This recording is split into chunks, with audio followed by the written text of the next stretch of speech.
Sometimes life goes a little off course. That's why you need a podcast host that can go a little off topic. This is the podcast that will give you straight talk about everything life throws at you. Welcome to another episode of Off Topic with Tom Powell. And here he is. This is Tom Powell.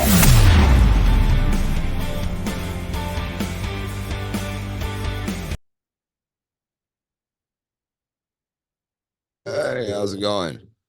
How's it going with you, sir? It's going. Day by day, you know? I can understand that. I mean, I can't understand it, but I can appreciate it. Yes, sir. I think very few people can understand what it is that you have to go through. So here's the deal. I'm going to be completely honest with you. I started this podcast as a way to be able to talk to people that I wanted to have a conversation with. Right. Sometimes that's political. Sometimes that's not political. Sometimes it's just because I find their life interesting. And in each and every episode, I've sat down and I've typed out a whole bunch of notes to ask the person that I'm going to interview. And I've got my notes here with me and I have a back and forth with them. And I refer to my notes every now and again.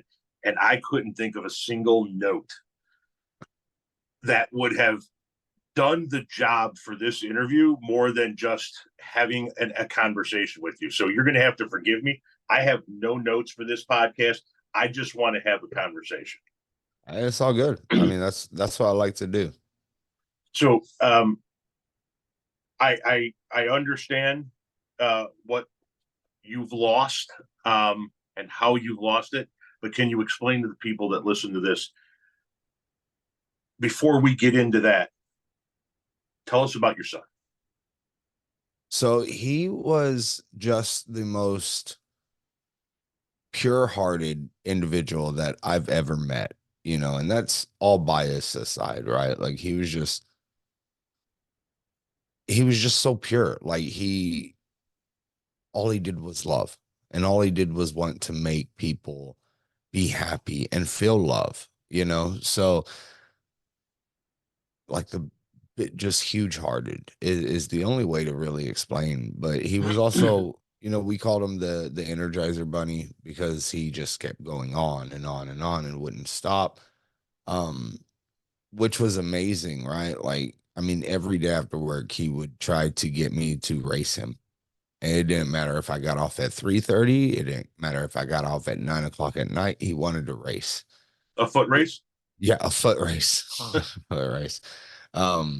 And of course I didn't let him win, right? I mean, he was fast, but you know, dad had longer legs. So, but he was just like the only way I can describe him is just like he brought light to this world, you know? Always happy, always questioning, always wanting to learn, always wanting to help people. Like he would go out of his way to make you smile, you know? And so it was just. How old was he? He was 10. And what grade was he in? 4th grade. 10, 4th grade. Yes, sir. Yeah, when I hear your story, I think back of my own children. I have 4. I raised 3. I discovered 1 just a couple of years ago through DNA testing, which is a whole nother story. Right. But having raised 3 kids, you can't imagine anything. I mean, you can imagine, but you can't imagine the feelings that would wash over you if anything bad ever happened to them. And especially at such a young age, 10. I mean, my youngest is 12, and I can't comprehend anything happening like that. So I can't even pretend to know what goes on in your head on a daily basis, having lost what you lost. So can you explain to us how your son, and I just want to make sure that I'm saying it correctly out of respect. Is it Uzziah? Yeah, Uzziah. Uzziah. Okay. Let's pause everything right now before we get into what happened. Yeah. Background on the name. So here's the thing. Biologically, he was our nephew, right? His biological parents lost custody to him for abandonment. him and his sisters. So we have had them off and on since, Uzi was 4, just off and on until the year prior. And that is when we got them like full time and we got custody of them. Right. So we were in courts back and forth getting custody and whatnot when this happened. So apparently the name's from the Bible. Okay. But I mean, we didn't name them, so I didn't. No, totally understand. Totally understand. So, what happened? He was a student at Uvalde not high school. Sorry, Uvalde School, correct? Yeah, he was at Robb Elementary. I have another son who's the same age, who is just a couple months younger. And so that son was not at school that day, but 1 second, sorry.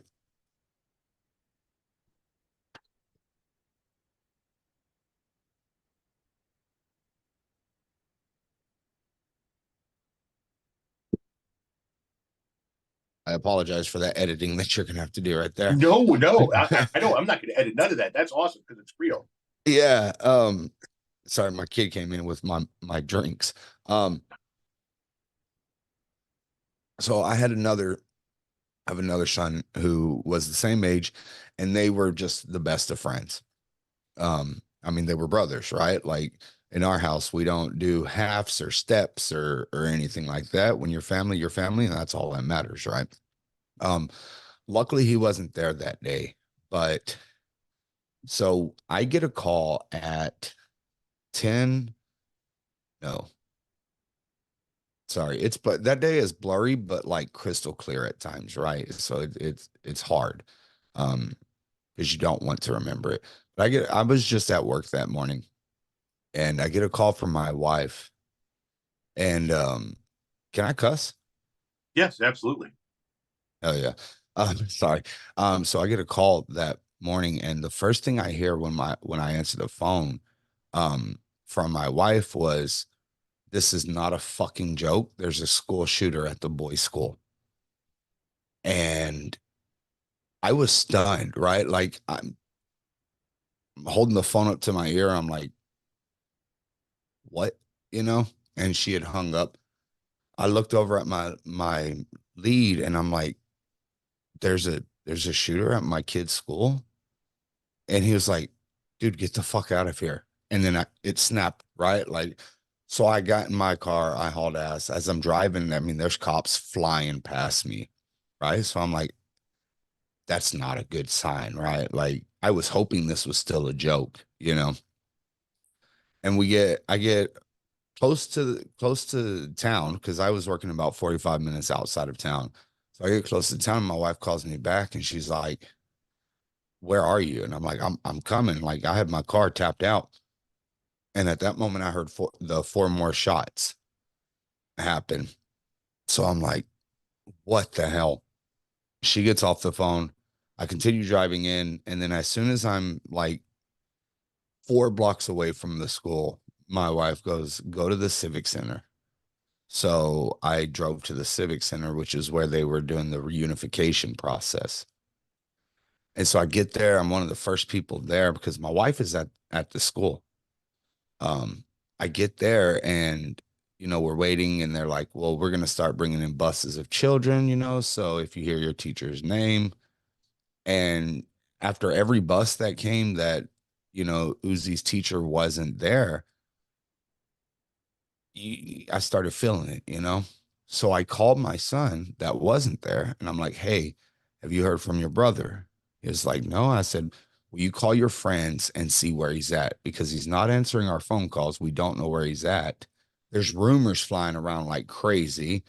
And he was like, yeah. So he called me back about 5 minutes later, and he goes, Dad, nobody knows where he's at and can get a hold of him, but his teacher was shot. And so at that moment, I knew, right? And so we're waiting at the Civic Center every time that we hear a different rumor, because they're like, oh, well, the kids ran to the funeral home, or the kids, some got sent to the hospital, and some are running around in the neighborhood, just all the crazy rumors. my wife would leave to go and look, and I would stand at the reunification center just in case. Um, and I mean that, this happened at 11 in the morning. At around 3 o'clock, give or take, on Facebook or whatever social media platform it was, Greg Abbott was on, and he's like, yeah, there's 14 people dead. And at this point, like, the buses aren't coming. You look around and you're like, that's about the amount of little groups of people I see and everything. And then nothing. The feds that are there aren't telling us anything. The Texas Rangers aren't telling us anything. And it wasn't until we were one of the first ones. So it was around 8 o'clock that night when they took us into a room, and they're like, we just want to let you know that Uzziah was a victim of this. And that moment will forever be stuck in my head, because if you've ever heard a mom who has lost a child, they all make the same sound. It is a scream. It is it tears your soul apart. And I hear that scream, and I'm looking at my wife like, once again, this cannot be real. And so the detective was like, yeah, a shooter went into his classroom and killed him and everything. And the first thing that came out of my mouth was, where is this son of a bitch? Because I'm going to kill him. Like I was, you know, and they were like, no, I mean, he's gone and everything like that. So we just, I had to go home, and, on the way home, my wife's like, how do we tell our kids? And I'm like, that is probably the hardest thing that I've done. So I got home, and I had all my kids come in. So I have a bunch of kids. I have 8 total, and 6 living right now. And I had to tell them, I'm like, your brother's not coming home. And like I said, to this day, that is the hardest thing that I've ever done. Because I couldn't protect those kids either. I couldn't take the pain away. I couldn't, what can you do? So that was the first night. And it hasn't gotten easier since. I can't imagine. And can you remind everybody listening, how long ago was this incident? Yeah, so this happened on May 24th of 2022. So 2 years, 3 months. So everybody who has heard of Uvalde has some kind of image in their brain that people develop when they hear a news story, and it doesn't matter what the news story is. It could be a news story about anything. We develop our own images in our own brains, and then we see news clips and we see surveillance footage, and we combine those with what our own thoughts and processes are. And for a great number of people in the country, I think that the image that comes to mind are officers waiting while an attack happened. Now, I wouldn't even pretend to imagine what your thought is on that aspect of this story.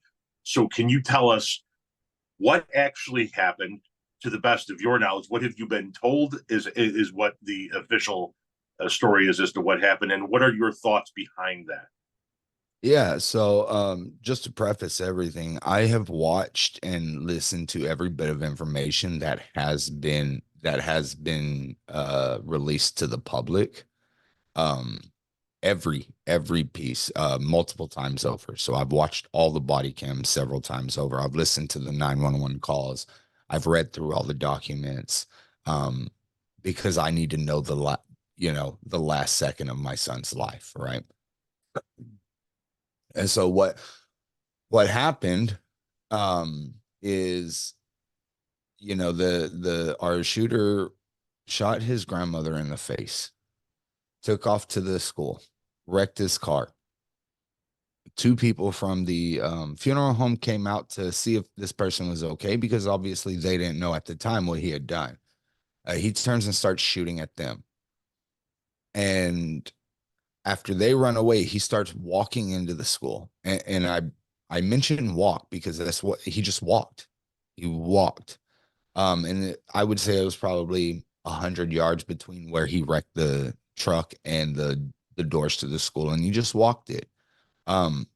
Passing by an officer that was there, which is one of the officers that has been indicted for child negligence, walks in. As he's walking up, he's shooting at children. He is shooting at the outside walls of the hallway and everything. Opens the door, walks in, makes it about 20 feet, turns right, walks down another 15, 20 feet, turns left, looks at the classrooms to 111 and 112, 111 being Uzi's room, shoots and walks up and opens it and spends 74 minutes in there. So he entered the hallway. The first shots were at 7:33, and it wasn't until 77 minutes later that he was finally taken out. So the cops were actually there. It was one of the fastest responses that you see in mass shootings, which is is so baffling to me because it's also one of the longest waiting periods, right? But there were 376 officers arrived on scene. I mean, there's a whole breakdown. There was like 91 DPS, there was 28 city, there was 5 school, there were sheriffs, everything like that. But they sat and waited outside of that classroom and outside of the school for 77 minutes, all because of the terror of that gun. Because if you watch the body cam and you listen to the audio and everything, the overwhelming thing is, how do we do this? I don't want to get clapped. I want to go home. I don't want to get shot. Like, that was their main issue. They'll hide behind, the school police chief was looking for keys and the other officers were doing this and that. And it was just, it was cowardice to the nth degree. And it was them afraid of that weapon. And I can understand being afraid of that weapon, but I can't understand taking that oath to protect to protect everyone around you and then just not doing the job. Especially when you have such superior numbers. Yeah. Yeah. It's mind-blowing that one of the things, and we're going to get into activism here in a moment, but one of the things that, oh, goodness gracious. I get somebody called into my phone. Sorry about that. No worries. One of the things that we hear from anybody who is against any type of common sense gun legislation in this country is, well, just arm the teachers. If the teachers were armed, or if we had armed security guards, then we could stop these school shootings. When it comes specifically to talking about school shootings, obviously right, there are mass shootings in a number of different places, and the point that people who are in favor of common sense gun legislation keeps pointing to is, well, there was an armed guard Columbine and he was outgunned by the shooter. There was an armed guard in Parkland. There was an armed guard here. And then eventually the conversation always ends up landing on Uvalde. And the point that is always made is, you had dozens of armed people and they didn't do anything. So if you have dozens of trained officers, what is Evan, the security guard, going to do for you? And what are the teachers? I don't care how many teachers you have armed in the school. If the guys and gals with the badges on their chest who are trained to do this don't go in and stop it, how do you expect a 4th grade teacher to stop it? And so it blows my mind when they can see that footage and they can still hold on to that position. They can still hold on to that stance. I want to ask you what your thought process was. How did you view cops before, and how do you view cops after? So, like, before, like, I wasn't like anti-cop. I was just like, look, I'm gonna try to stay out of trouble. Y'all leave me alone. I leave y'all alone. That's it, right? Like, I didn't think about it too much. everybody gets a little nervous when you get pulled over and everything like that, right? Like, so, but I was just like, y'all leave me alone, I leave y'all alone. It is what it is. It was just a necessary evil, I should say, like how I felt. Like, yeah, there is a reason for cops back then, right? Since this has happened, I have lost any and all respect that I ever could have had for officers. Um, and I know people will be like, well, it's not fair to blame all officers when just your cops failed. I'm like, 376 is an awfully high number. This isn't like me blaming all cops for like one cop's action. There were 376. And as a group, they have continued to hide and not been held responsible for any of their actions.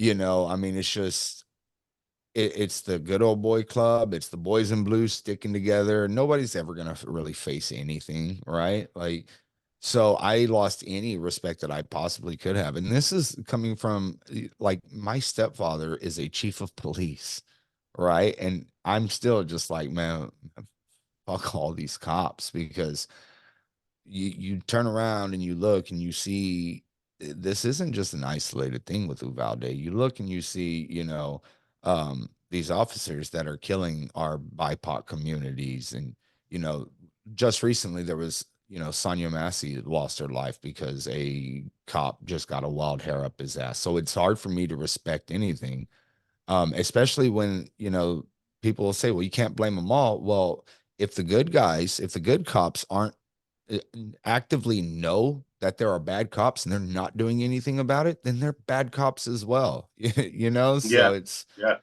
So I have absolutely no respect for them. sticking with the conversation about police, this has been a rather contentious investigation into these officers. Have you, as one of the parents and one of the parents who have been outspoken about this on social media, have you received any type of backlash from that good old boys club for the things that you said or are standing up for? Oh, absolutely. Especially in the beginning. It's kind of cooled down now. But in the beginning, the cops would just drive by our house, right? Just slowly, meticulously, I would get pulled over a lot. I would just record every time I got pulled over because I'm like, y'all ain't screwing me over. But yeah, we get a lot of backlash from it, from every avenue, right? But it never bothered me because after you lose a child, you pretty much have this mindset where I can't lose anything else, right? I've Right. What lost are you the gonna What are most you gonna take important from me thing. now? Yeah. Yeah, I mean, and you can see it because, like, back a few months ago, I got arrested for saying fuck in a county commissioners meeting, which was awesome.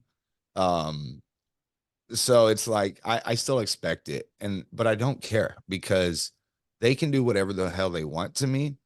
I will continue for the rest of my life as long as I have a voice, continue to talk out against them, because they failed our children. Now, what is it you do for a living? So I used to climb wind turbines, but I do this. I talk about gun violence. I activist and everything. You said, because at the time you said that you were about 45 minutes away from work, Yeah. from where you were working about 45 minutes away, and I was just wondering if they had been messing with you through like your employer as well, as people are prone to do. But if you're no longer Yeah. reliant on somebody else, then they can't really fuck with you at this point in time.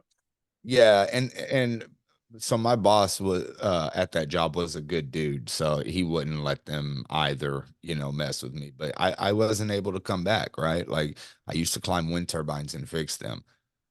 At this point, climbing 300 feet in the air and being at the edge of a wind turbine would not be good for my family, right? Like, that's just one step and I don't have to feel pain anymore. So I was never able to go back for the Gotcha. for the betterment of my other kids. Oh yeah, absolutely. I mean, listen, as once again, as the father of four, I can feel you absolutely. Um, your activism. You say let's talk about your activism. So clearly, you've gotten into gun reform activism Uh, in the wake of this. So what is it that you are actively pursuing as far as gun legislation? What is it that you would like to see enacted? So, we can talk state and we can talk federal. A lot of it's the same, but some of it's different, right? So on a federal basis, I want an assault weapons ban, which people confuse a lot, thinking, oh, well, you're going to try to come to my house and take my gun. Nobody wants that, right? What an assault weapons ban is essentially a pipeline freeze. We're not going to make any more. There's already 20 million out in this country. We don't need any more, right? We're trying to close like the gun show loophole, where you can just go to a gun show and buy one as a collector's item, and you don't have to do background checks. In 33 states, yes. Yeah. And Texas being one of the biggest ones, right? I mean, because right, yes, it's massive. And so, on legislative, initiatives, those better background checks. I want waiting periods. I'm good with 90-day waiting periods, because anybody that's actively going out and has to have a gun right now, you don't need it for anything good, right? Like, I'm a gun owner myself, and if I have to do any of these things that I mentioned, then it's not a problem, right? Because I don't need it for any nefarious reasons. But better red flag laws, because this kid was a threat. He slipped through the system. The cops didn't care, the school didn't care, so we need to implement more of that. Can we pause right there? Yeah. Can we talk about the red flag clause and how it pertains to your son's case? What about this kid who walked into this school? How did he slip through the system? So it's because our police system is a failure, and because our school systems are a failure. Public school isn't funded enough. And I will never speak badly on teachers or anything like that, but especially in Texas, our school systems are failing. So he was able to just drop out. He was missing so many days of school. The police knew who he was, but had never charged him with anything. I mean, this kid was caught walking around town with a bag of dead cats before. Like, obviously this individual was just so messed up. He had gotten fired from 2 jobs for threats, for threatening to kill people, and these jobs just were like, oh, well, you don't work here anymore, instead of going to the police with it. So everybody just turned a blind eye. And I feel like you see that a lot, especially in these smaller towns, right? Like Uvalde has 16,000 people, so it's not big by any stretch. And people just like to turn a blind eye to things, but all the signs were there, right? Like, who goes in on their 18th birthday and buys an assault weapon and the ammo and everything? Like, I mean, it's just like, and that was the next thing I was going to ask you, was he did purchase his weapon himself, correct? Yep. Yeah. So, and that's the thing with these laws, right? Everybody's like, well, laws won't fix anything. First of all, laws are not designed to completely stop everything, right? Like, we have seatbelt laws. It hasn't stopped car deaths. We know that. Has it saved people's lives, though? Yes, absolutely. That's why we do these. Laws are just barriers to make things harder. But our shooter followed the law, right? So he had been trying for a couple of years to get weapons, and nobody would buy it for him. He couldn't go out and get it, but he was able to once he was legally able to buy this weapon. And he did. So he legally bought his weapon because we have lax gun laws. Nobody was paying attention to him because we have a lack of red flag laws. How do we make people understand what is it going to take, do you think, to make people understand that by trying to keep the guns out of people like his hands, we're not actually trying to keep the guns out of your hands? That you still get to have your guns. You still get to have all your guns. You still get to have dozens of guns and thousands of rounds of ammunition. It's not going to affect you in the least bit. All it's going to do is at best prevent this guy, this whack job over here from getting a gun. And at worst, it's going to drive him so far underground that he's going to have to seek out alternative ways of getting his gun and might not be as successful as he hoped he would. Because if I could paraphrase the comedian Jim Jeffries, you're not just going to roll up to the docks looking for guns when you're a nut job like one of these shooters. Yeah. I mean, you literally nailed it, right? I mean, that's what it is. None of these gun reform laws that we talk about actually hurts your chance as a law-abiding citizen, right? And we're not saying that you can't have them. If you cannot pass a background check, I'm sorry, but you don't need one.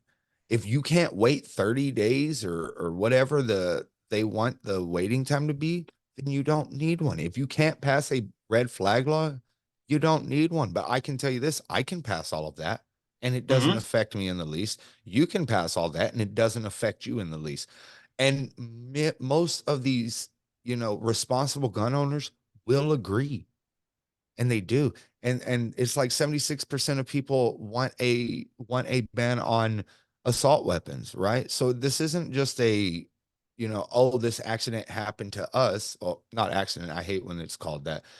This thing happened to us. So we're just like, let's screw everybody else over, right? It's not like that, because 76% of people want an assault weapons ban. So it's common sense. That's why we call it common sense gun reform. And see, listen, you and I are mutuals. I'm sure you've seen my work, what I do on the app, and I'm sure you've seen where my positions are on gun laws. I want to see background checks expanded to every private sale humanly possible. I would love to see some legislation that would regulate the gun industry into putting biometric safety measures into guns to prevent them from being used by just anybody. You probably know that I am against an assault weapons ban, but I'm going to tell you flat out, I'm not here to argue with you about an assault weapons ban, because no reason that I could ever give you for opposing an assault weapons ban would equate to what you've lost and the reason why you do want an assault weapons ban. Right. But I think that for the most part, you and I are on the same page. We got to close these loopholes. I'm in favor of making sure that we have a national gun registry, as well as annual continued mental health evaluations. I want the mental health evaluations part of the background check system. I understand that there's a HIPAA issue there, but we got to figure out a way around it. And I think that we should also have continued annual training on how to be safe on your guns. That way we make sure, listen, you want, like I said, you want a dozen rifles, knock yourself out. But once a year, let's make sure that you haven't started slipping. Let's make sure that you're still up to date on what you're doing. Once again, as you said, you're a gun owner, I'm a gun owner. So we understand that people can own guns and not be a threat to society.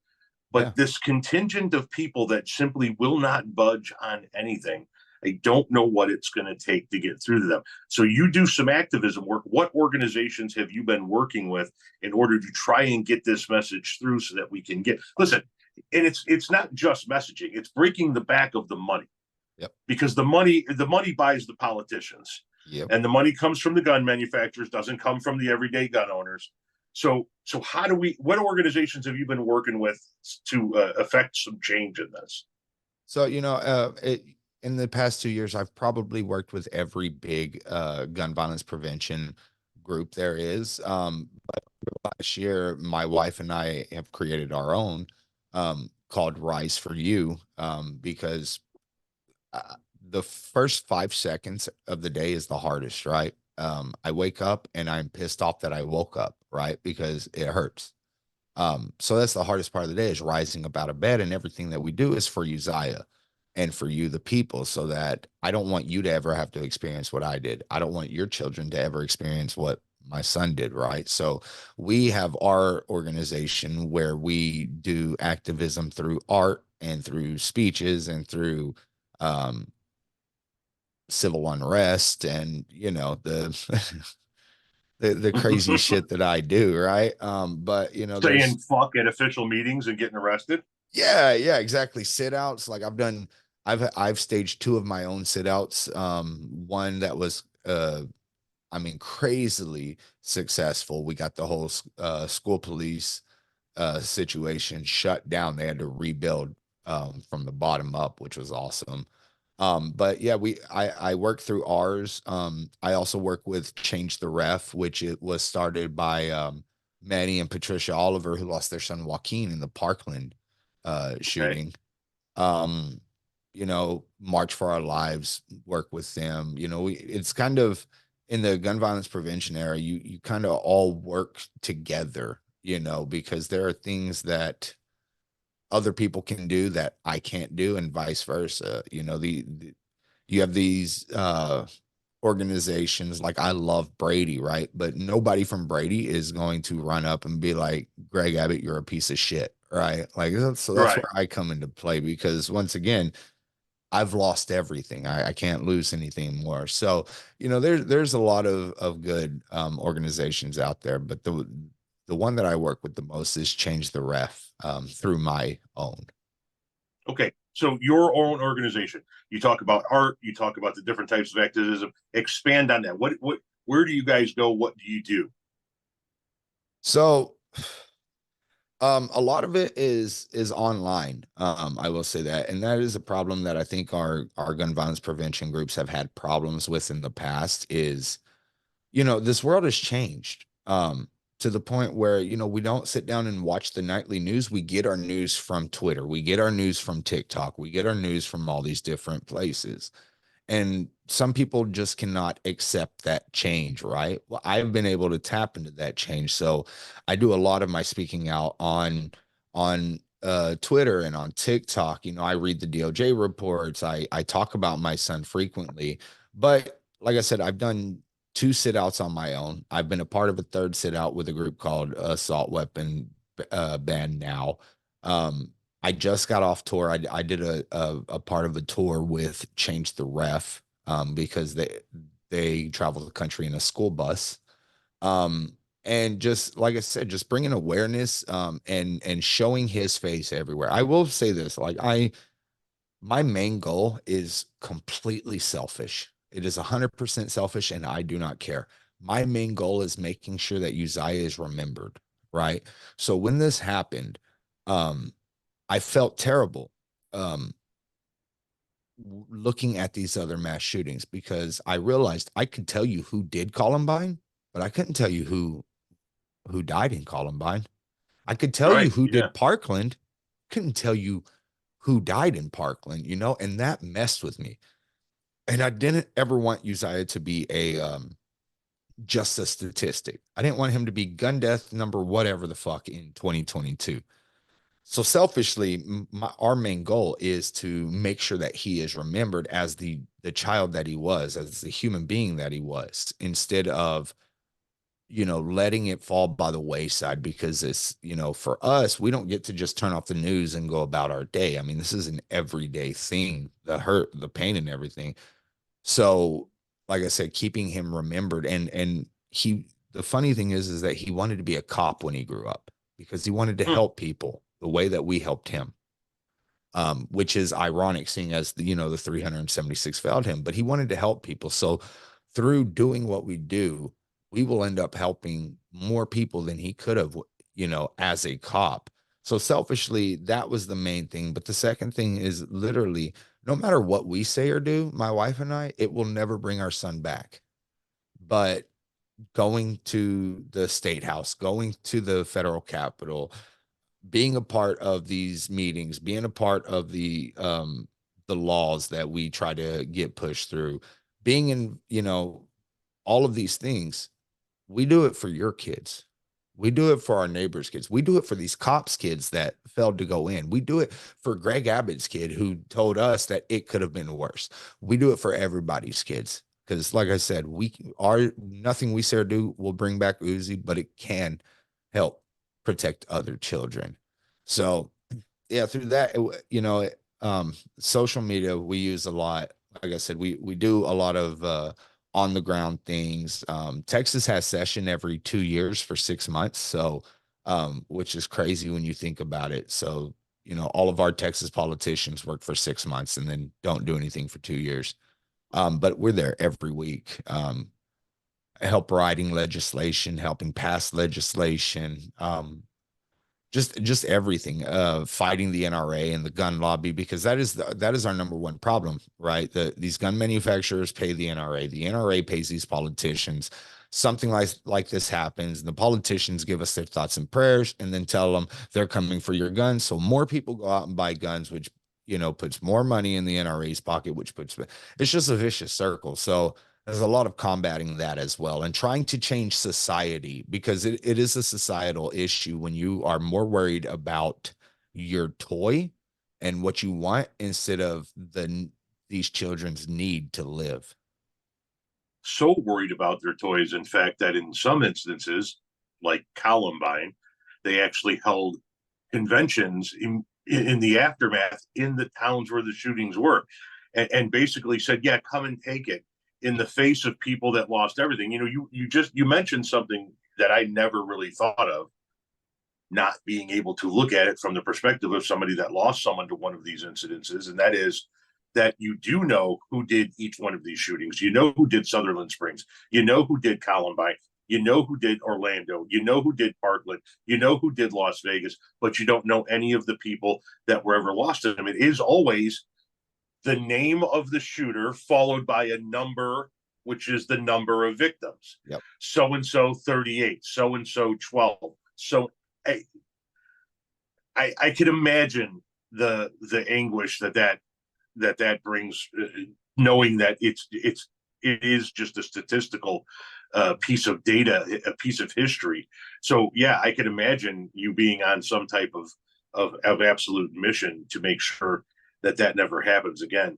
It is ironic that he wanted to be a police officer, considering what happened, but who knows, maybe he could have been somebody that could have actually changed policing in this country for the better, which is something that is sorely needed. I often talk about how we are in need of a page one rewrite on policing, and that for some reason, this institution has just managed to attract and recruit some of the worst people that don't belong in a position of serving and protecting the public.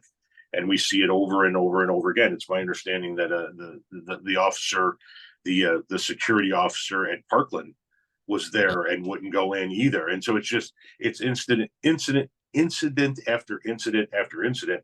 And then along comes one guy in a Kroger that stops a bandit because he was armed, and that's the only thing you ever hear out of the NRA or the organizations that continue to push to have more guns on our streets. Is there a way that people can contribute to your organization? Yeah, so if anybody wants to go to, it's riseforyou.net. There's donation links, there is merch. In fact, I'm wearing like the hoodie right now. I changed the Pledge of Allegiance because America has sorely failed us, in my opinion. But and talking about it, I say this, like, the number one thing that people can do is actually get out and vote. And we always talk about, the presidential vote and everything, but the presidential vote, in my opinion, is not the most important one. It is your Congress votes, because it's your legislature votes, because they're the ones that make these laws, right? So this coming election, I am more worried about Ted Cruz getting back into office, right? I am more worried about, my friend Shondell Brooks, who is running for the Tennessee state because she lost her son at the Waffle House shooting. I'm more worried about her race. I'm more worried about the congressional races than I am the presidential race. Now, obviously, the presidential race is an important one, but our Congress, people seem to overlook that and only seem to vote on presidential years instead of going back every 2 years and getting people who will serve our best interests. And I noticed this when, like I said, I'm at the Texas Capitol during session all the time. I'm in DC all the time, and it's like we are told that these politicians are just these, as kids, they're just these big crazy people. Like, you can't understand. They're politicians. They're the top of the top. They're athletes. They're these crazy people that wield all this power, until you realize and you look at them and you're like, you're just a human being like I am. And America don't work for you. You work for us. And these politicians have skated by for so long, with people not realizing that our government works for us, not the other way around, that we need to remind them. And if they don't want to work for us, then we need to get their asses out and get people in who will work for us. Amen. Amen. I want to touch on something you just said here. The Texas legislature. So is it 6 months straight and then 2 years straight off? Yeah. So it's 6 months straight and then a year and a half off. Why do they get so much time off? Beats me. I've asked, I don't know. The rumor around the Texas Capitol is the Texas Capitol is where bills go to die. I mean, that is the running joke inside the halls of there, right? So I truly do not know why. I don't think that they should have time off like that. I think we should always continuously being trying to elevate our state instead of once every 2 years, you know? Oh, yes, definitely. And especially for a state as large as yours, with as many citizens as yours, with as many resources as yours has, with important ports, with important borders. I mean, that was an interesting statistic you threw out there that kind of set me back on my heels. They have that much time off. Good Lord, that's insane. Yep. Yeah. And it like you said, I mean, we have Greg Abbott here that is continuously running his mouth about the border, right? But Texas is only in session, like I said, for 6 months every 2 years. Shouldn't we be trying to combat shit actively instead of, not? But I don't expect anything more from like Abbott, because after our shooting, he told us that it could have been worse, that the officers put their lives on the line to go in. And then he filmed a speech for the NRA all within a 3-day period. So, it's almost as if they have this inert or ingrained desire or need to immediately show the people who feed them, I haven't turned my back on you. Yeah, I had to play nice to these families because they lost somebody, but I really got your back. Oh yeah, that's 100% what it is. And it's not just Abbott; it's all of these fucking guys. Yep. It's all of these fucking guys and gals. Every time they have something bad happens in their state, in their district, in their county, yeah, they come out and they give you the platitudes, they give you the niceties, and then they immediately turn back to the hand that feeds them and just, I'm still with you. Just keep that money coming in. Don't worry about it. We're never going to do anything about it. We're never going to do anything about it at all. And if you look at all the mass shootings that have happened in Texas while Ted Cruz has been in office, he literally copies and pastes his thoughts and prayers and just changes the town's name and maybe 1 or 2 words. It is literally a copy and paste. I can think of 3 off the top of my head. There was the Walmart one, there was the Sutherland Springs Church, and there was the Uvalde one. What other ones have you? What other ones am I missing here in Texas history here? So there's going all the way back to the tower shooter at the college, but I mean that's decades ago. Yeah. So yeah, there has been El Paso twice actually. There was the one at the Walmart. Like you said, Sutherland Springs, Uvalde. There was the school shooting at Santa Fe, Texas, which doesn't get talked about a whole lot. There was the Allen shooting, which was months, maybe a year after ours, at the mall there in Allen. There was the Waco shooting with the bikers, the Branch Davidians. Well, yeah, there was that, but there was I believe it was Waco, the Waco shootout with 2 different biker organizations. Oh yeah, I'm sorry. When I hear Waco, I immediately go back to Koresh. Yeah, no, same. There was that. There was the Dallas when those officers were getting shot, right? That big thing. I mean, since Abbott has been in office, there has been a mass shooting, at least. Oh, Midland and Odessa, when that guy stole the UPS or the mail van and went on the high speed chase and was shooting people at the movie theater and everything. But since Abbott has been in office, there's been a mass shooting every year. aside from 20 and 21, which was when the world was shut down. Jeez Louise. But it's always the thoughts and prayers. Right. And then when states like mine actually try to enact gun legislation and try to limit it, they turn around and go, well, you guys have some of the toughest gun laws, but yet you guys have some of the most shooting, the highest number of shootings. And then they do the deep dive, the 12-year dive into where all of these guns came from. And shocker, none of them came from the city of Chicago, not one. Yep. Why? Because the gun laws in the city of Chicago worked. You couldn't buy a gun in Chicago. Yep. You couldn't buy a gun in Chicago. You had to go outside the city of Chicago and other parts of Illinois, or a vast majority of these guns actually came from Indiana, Mississippi, and Louisiana. And what states are those? Red states with low gun regulations. Exactly. Absolutely. The way I always have the conversation about this with folks is this. I try to simplify the analogy. I say, listen, you and I, we live in apartments, and our apartments are right next to each other in some apartment building somewhere. And I meticulously clean my house. I mop my floor every day. I do my dishes immediately. I scrub my toilet twice a day. I am meticulous about cleaning my house, my apartment. You leave your shit everywhere. When you get roaches and they eventually make their way into my apartment, is that because I didn't keep my apartment clean, or because you let your roach problem get out of control? Exactly.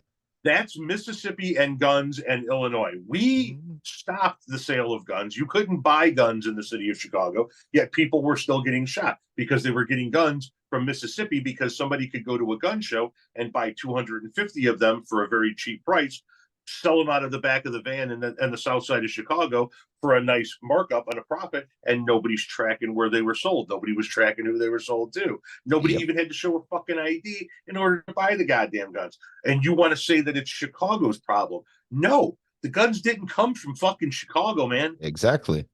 The guns didn't come from Chicago. They came from these states where they allow shit like this to happen, and they turn a blind eye to all of this shit. And all you ever hear is, yeah, I'm with the families. My thoughts go out to the families.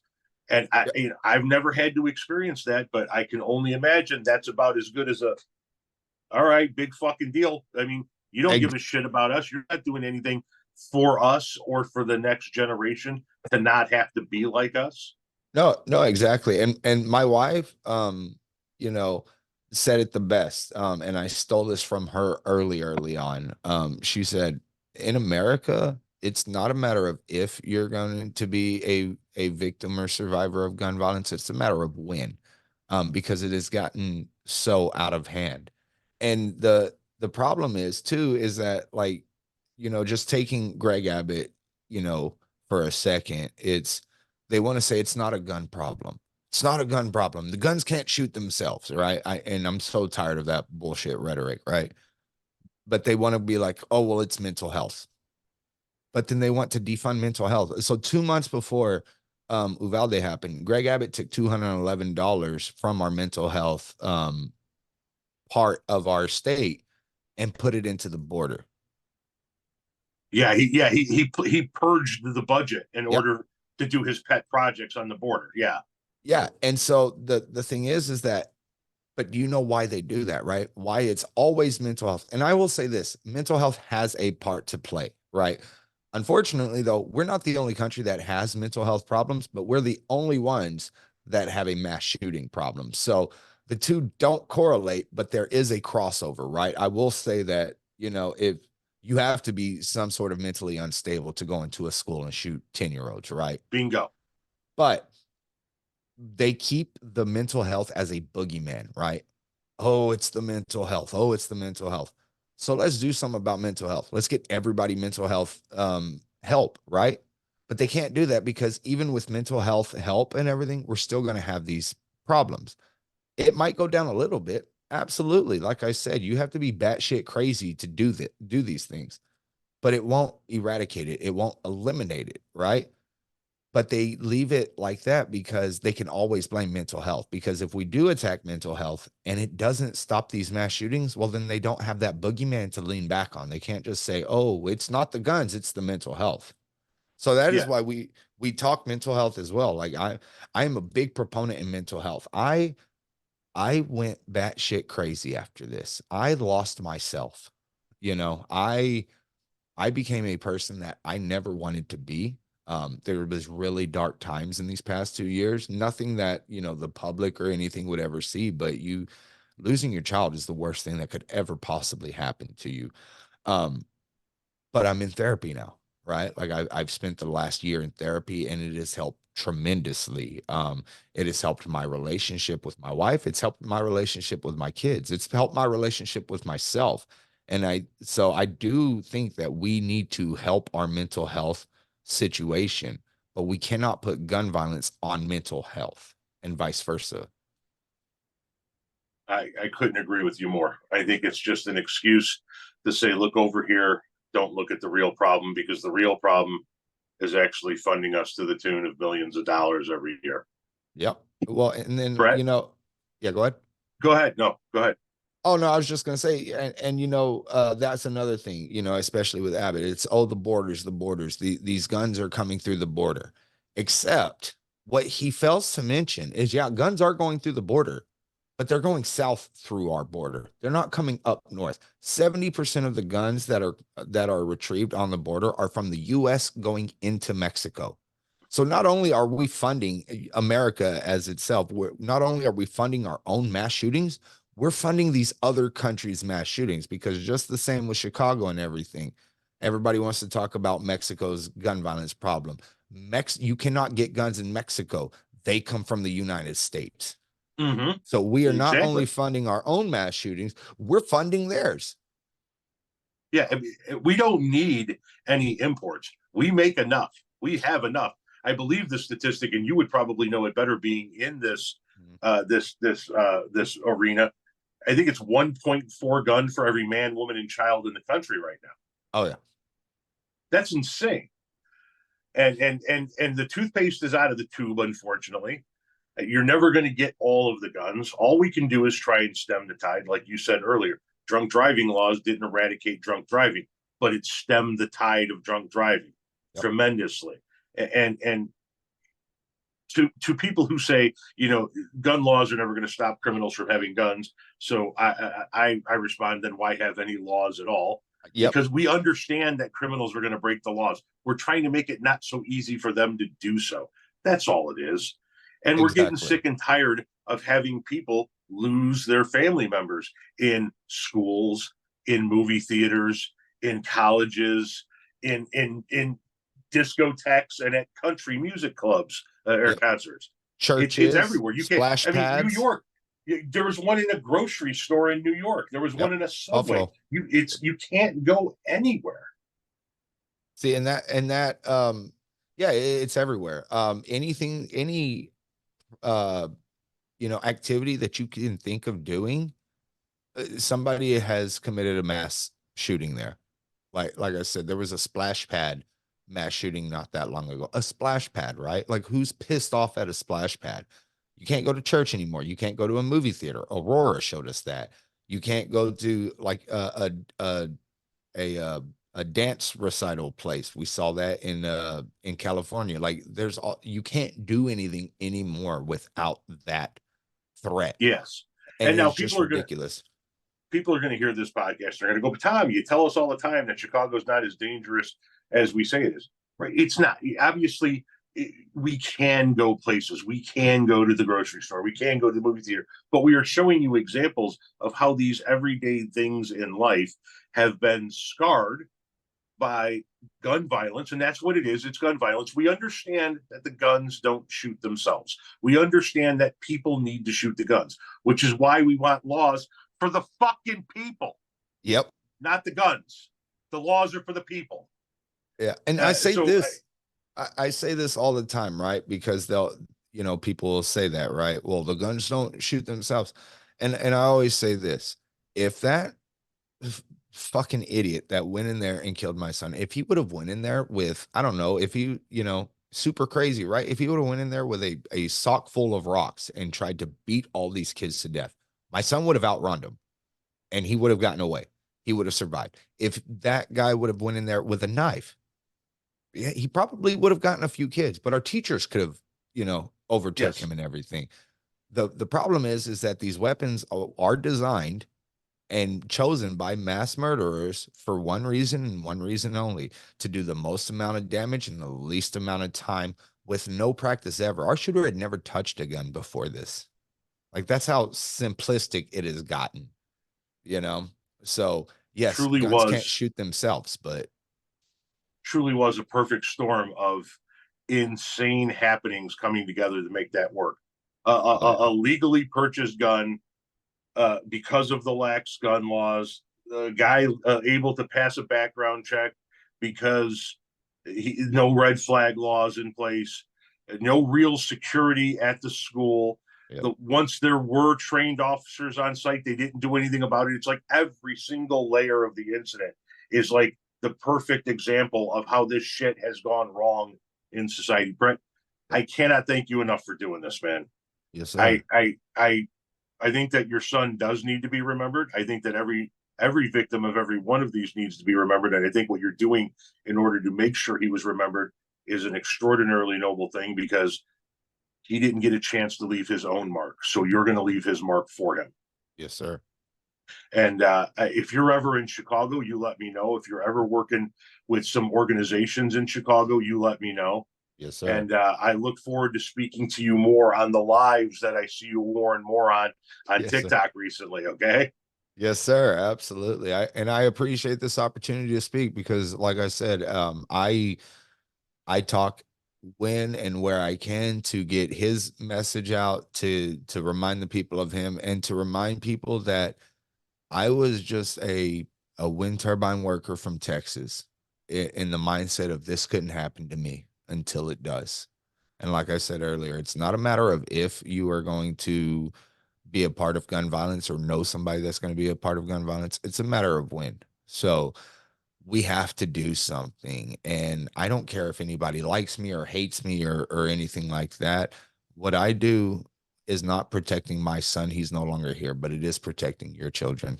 And that's all that matters. Well, thank you very much, and say hello to your wife and your other kids. Yes, sir. And I look forward to speaking with you again, my friend. Yes, sir. Sounds good. Thank you very much, brother. Yes, sir. Later.